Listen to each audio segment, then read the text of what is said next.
विष का सदा लहू में संचार मांगता हूँ, प्यारे स्वदेश के हित अंगार मांगता हूँ। विष का सदा लहू में संचार मांगता हूँ, तूफान मांगता हूँ, विस्फोट मांगता हूँ, चढ़ती जवानियों का श्रृंगार मांगता हूँ। विशेषकर जो हमारा युवा वर्ग है वो सोचता है शायद भारत हमेशा ऐसा ही था, जिसे हम स्वतंत्रता कहते हैं।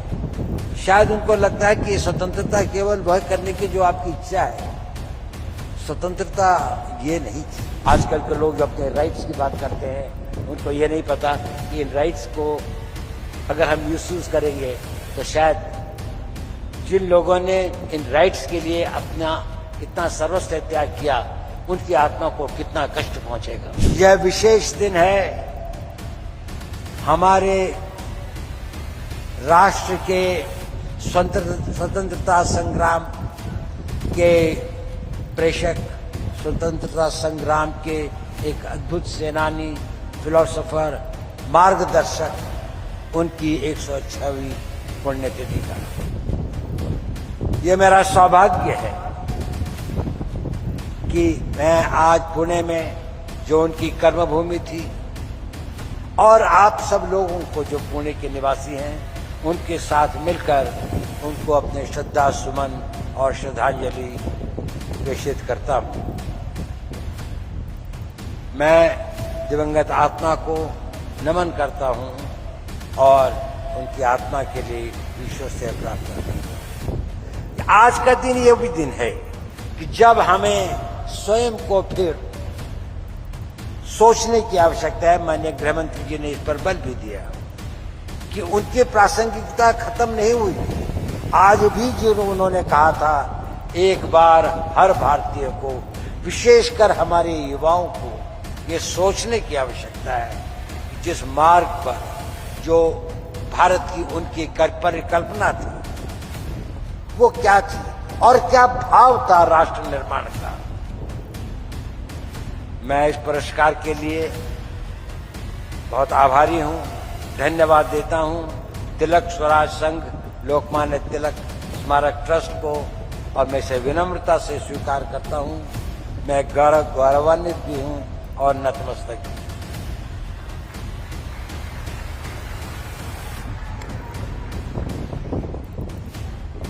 लोकमान्य तिलक जी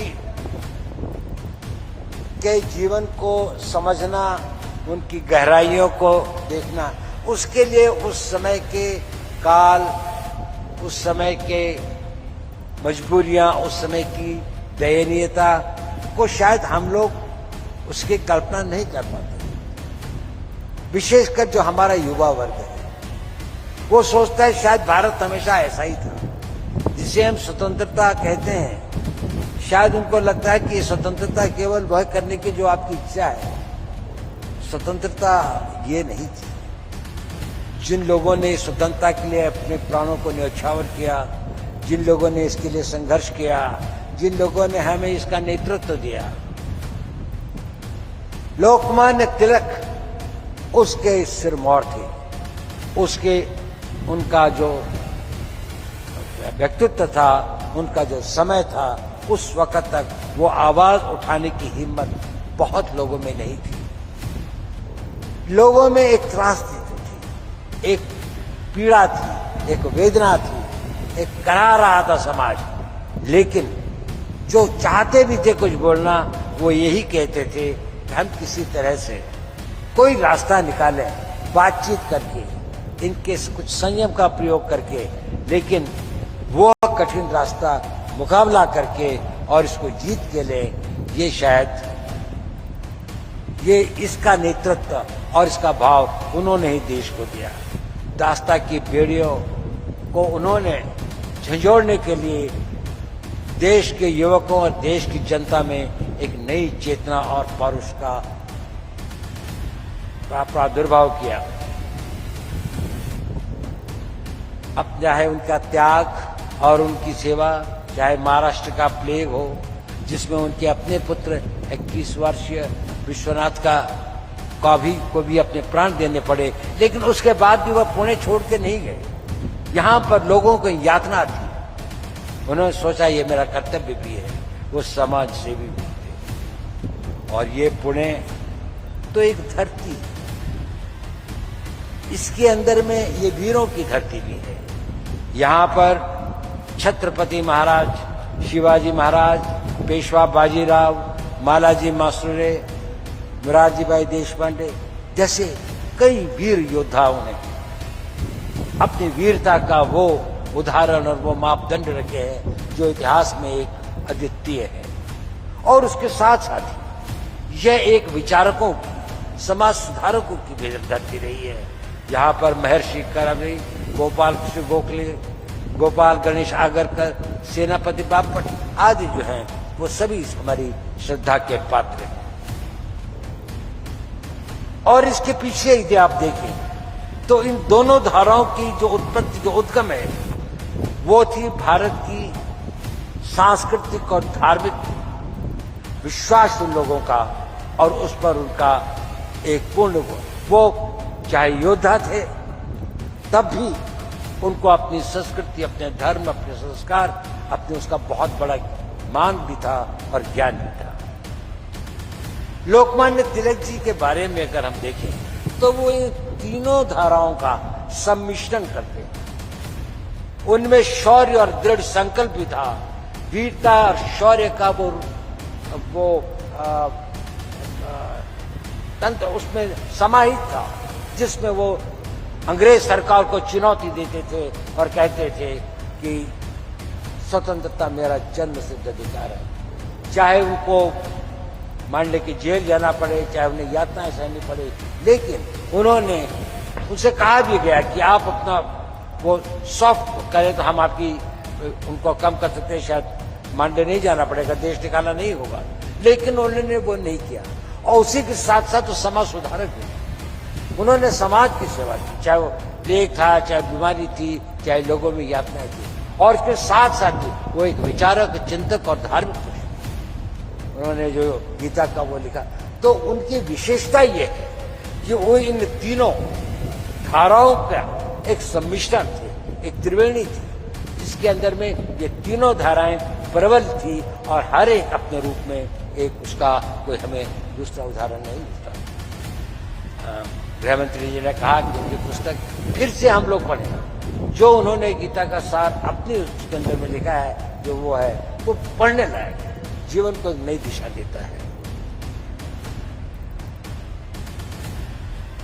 पुणे से एक छोटा सा संबंध मेरा भी, आज से लगभग 76 वर्ष पूर्व मैं इस शहर में आया था जब मेरे पिता आर्मी में यहां पर पोस्टेड थे। शायद इस सभागार में बहुत कम लोग होंगे जो उससे पहले, या कुछ ही लोग होंगे जो उससे पहले पुणे में आए होंगे जब मैं आया, और मैंने अपना स्कूल की पढ़ाई यहीं से शुरू की। मैं लगभग 1.25 साल 1.5 साल यहाँ रहे, उसके बाद मेरे पिताजी की ट्रांसफर दिल्ली आर्मी हेडक्वार्टर्स में हो गई, लेकिन मैं यहाँ पर रहा वो 1-1.5 साल। बहुत सारी चीजें तो मैं भूल गया, लेकिन 2 चीजें मुझे याद है। एक तो है हर मंगलवार को मेरी माँ का मुझे लेके चतुर्सिंगी देवी के मंदिर में जाना। वो हमारे यहाँ एक तरह की बड़ी मोटी सी रोटी बनाते, उसको रोट कहते हैं, उसको काटते थे, मीठी होती थी, उसके अंदर में उसका भोग चढ़ाते थे और कुछ और चीजों का भोग चढ़ाते, जो घर में आके हम लोग खाते थे, तो हमें अच्छा लगता था। उनकी बड़ी आस्था थी। और दूसरी थी कि हमारे स्कूल में एक परंपरा थी कि प्रार्थना के बाद में एक असेंबली होती थी, जिसमें कोई वरिष्ठ टीचर कुछ व्याख्यान देते थे 10-15 मिनट के लिए, किसी मोरालिटी के इशू पर, किसी महापुरुष के जीवन पर, विद्यार्थियों के करते कुछ भी अच्छी बातों पर। हमारे हिंदी के बहुत ही अच्छे वो थे, बहुत अच्छे वक्ता भी थे, उन्होंने लोकमान्य तिलक के जीवन पर एक व्याख्यान दिया था, और उसके बाद में पुणे के अंदर में उनका बारे में मुझे पता लगा। तो मेरा पहला जो एक्सपोजर हुआ लोकमान्य तिलक जी के जीवन के बारे में 5 साल की उम्र स्कूल में हुआ। मैं कल्पना भी नहीं कर सकता था कि 76 76 ईयर्स के बाद मैं फिर इसी पूना की धरती पर किसी दिन उनकी स्मृति में बनाए हुए पुरस्कार को प्राप्त करने के लिए यहां पर हाजिर हूं। ये मेरा सौभाग्य है। साथियों, उनके योगदान को समझने के लिए हमें टाइम क्लॉक पर पीछे जाना पड़ेगा। कैसा समय था, हल्की हल्की अब कहते बड़ी प्रॉब्लम्स थी, शायद ये नहीं था। आजकल के लोग जो अपने राइट्स की बात करते हैं उनको ये नहीं पता कि इन राइट्स को अगर हम मिसयूज करेंगे तो शायद जिन लोगों ने इन राइट्स के लिए अपना इतना सर्वस्व त्याग किया उनकी आत्मा को कितना कष्ट पहुंचेगा। हिंदी में पहला गद्य साहित्य में एक नाटक लिखा गया, उसका नाम था भारत दुर्दशा। 1850 में भारतेंदु हरिश्चंद्र, जिन्होंने हिंदी में गद्य लिखने की परंपरा शुरू की थी, उससे पहले पोइट्री थी, कविताएं लिखी जाती थी, साहित्य के अंदर में गद्य लिखने का वो नहीं था। एक दो पहले प्रयास हुए थे लेकिन वो कामयाब नहीं हुई। उसको यदि आप पढ़ें, उसमें उन्होंने एक चित्रण किया है कि भारत की क्या अवस्था थी, कितनी यातना थी, कितनी वेदना थी, कितना अत्याचार था, और उसके बाद भी किसी में आवाज उठाने की हिम्मत नहीं थी।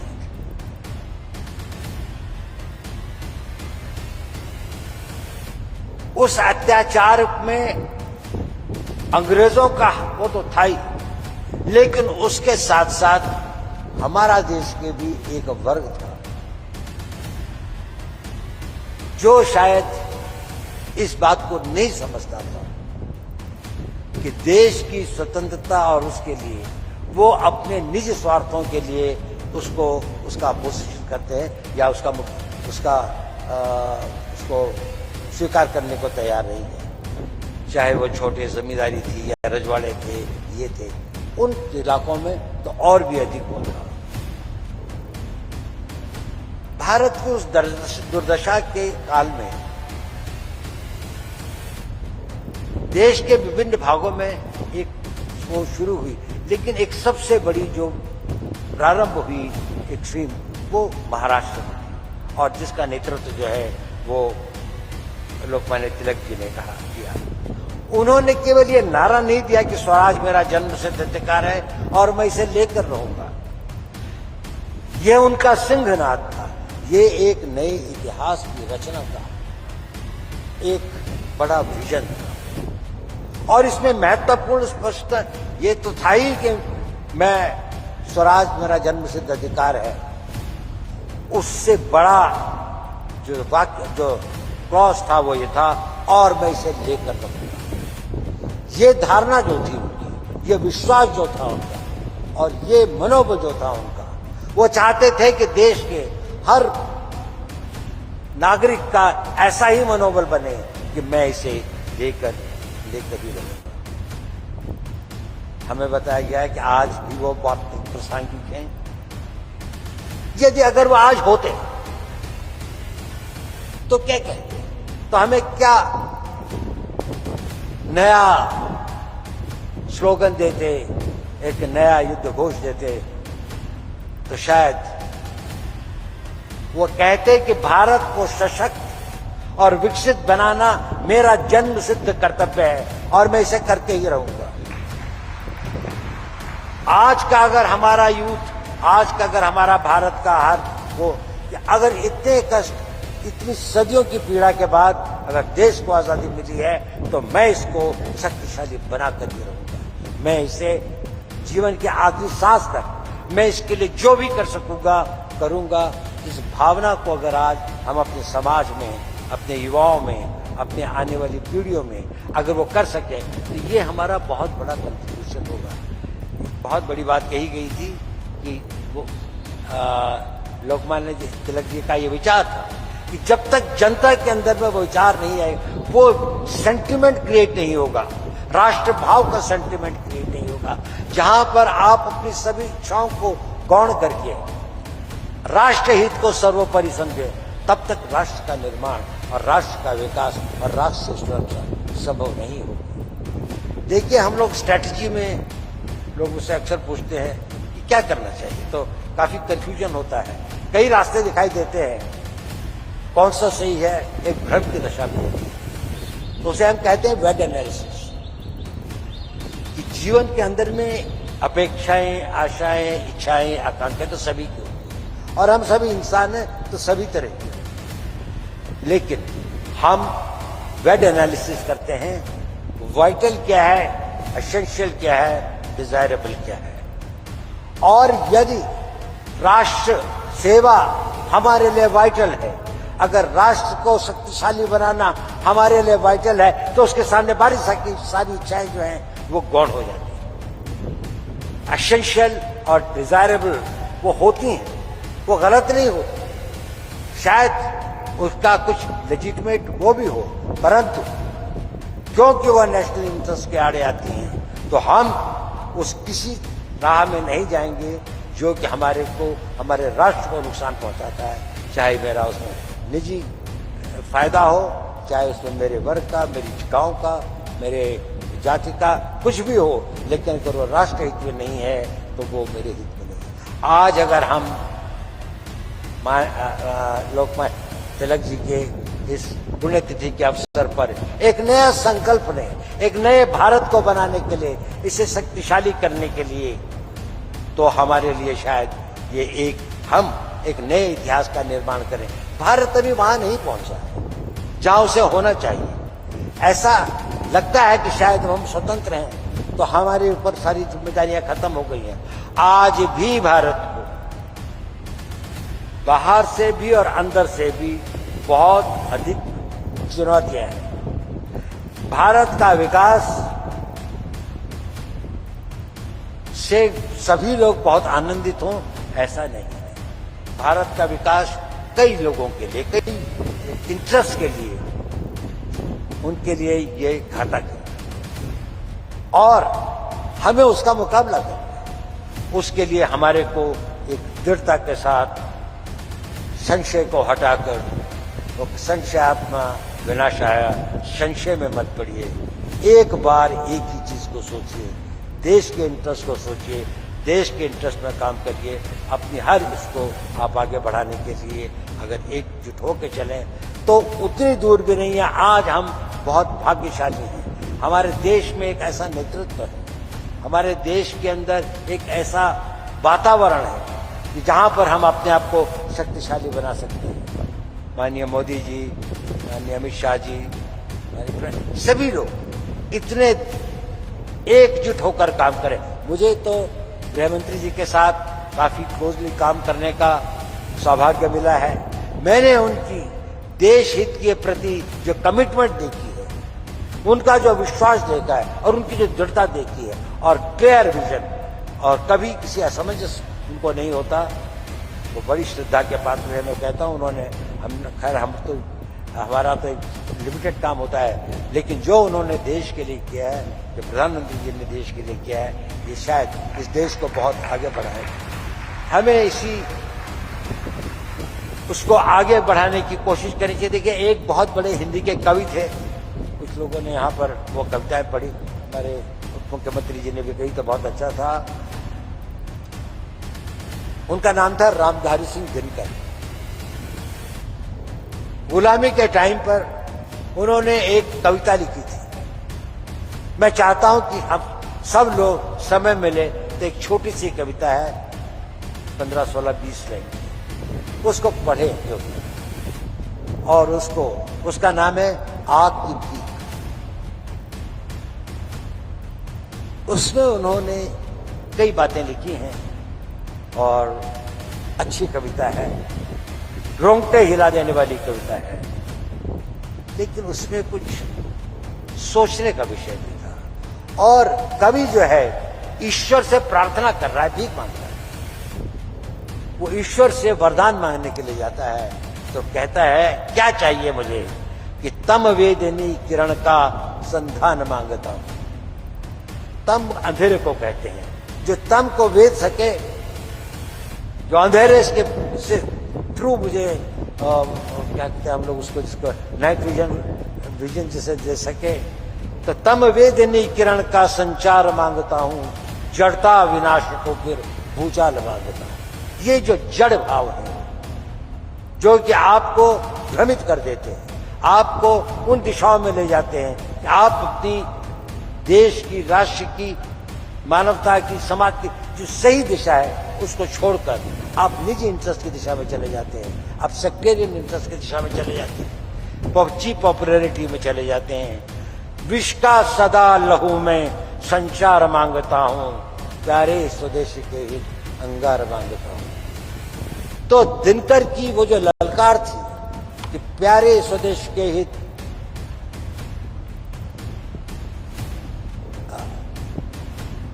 विष का सदा लहू में संचार मांगता हूं, तूफान मांगता हूं, विस्फोट मांगता हूं, चढ़ती जवानियों का श्रृंगार मांगता हूं। जो आज का जो यौवन है, आज का जो यूथ है, वो अपने आप को समर्पित करे, पूर्ण रूप से ये सोचे कि मैं राष्ट्र हित में ही करूंगा। अगर मेरे छोटे मोटे इंटरेस्ट हो भी, चाहे कुछ हो, उनको मैं नजरअंदाज करूंगा, वो बात की बात है। अभी तो देश को बनाना है, ये वो समय है जो हम गंवा नहीं सकते। ये एक विंडो ऑफ अपॉर्चुनिटी इस देश के इतिहास में आई है और मुझे आशा है कि हम लोग इसको कामयाब सिद्ध हो।